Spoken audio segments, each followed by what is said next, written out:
Vou ser breve aqui no meu raciocínio sobre educação no Brasil. Sabe-se que qualquer governo que faz pela educação acaba não sendo bem visto, né, pela aquele governo que só pensa no empresário, né? Por quê? Porque quando você aumenta a educação das pessoas, essas pessoas vão querer mais direitos e elas não vão se sujeitar a alguns tipos de trabalho. No Brasil, foi feita uma estrutura de educação para que se ajudasse o estudante do segundo grau em diante a conseguir entrar numa faculdade, né? O Enem, todas essas políticas de fiéis e tal. Só que qual é o erro nisso? O erro é que isso não continua não atingindo a população de uma maneira eficiente. Por quê? Porque quando a pessoa está nesse nível, já terminou o segundo grau, ela tem muitas responsabilidades, a qual ela não teria se o ensino público ele tivesse a mesma média da escola particular e a mesma qualidade. Porque quando você é pequeno, que você entra no jardim da infância, CA, primeira, segunda, que você vai até o segundo grau, a tua família consegue te dar suporte, pelo menos a maior parte das famílias consegue te dar suporte para que você possa ter alimento, roupa, tudo. A tua família ela está protegendo você para que você possa estudar. Só que se você tivesse uma boa educação nesse período, quando você chegasse lá em cima, você nem precisaria de um FIES.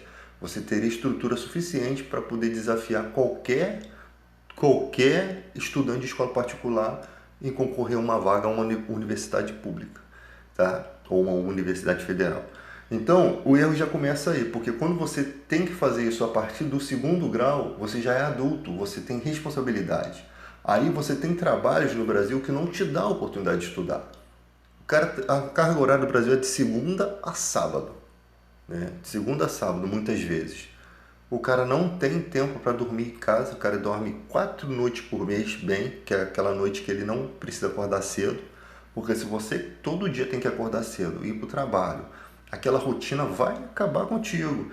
Então você já sai na desvantagem em relação ao filho do rico nisso daí, porque você vai ter que estudar sobrecarregado. Se você tiver um tempo para estudar, e a pessoa tem filho, tem família, tem um monte de obstáculos. Então, a educação tinha que ser fornecida, oferecida a ele de qualidade desde o princípio, tá? Para que ele não fosse formado para ser o porteiro ou para ser o faxineiro, mas para que ele tivesse uma oportunidade de ter um ensino de qualidade e ele pudesse desafiar o mundo, ele pudesse passar num concurso público, porque a educação no Brasil ela é contra o pobre, tá?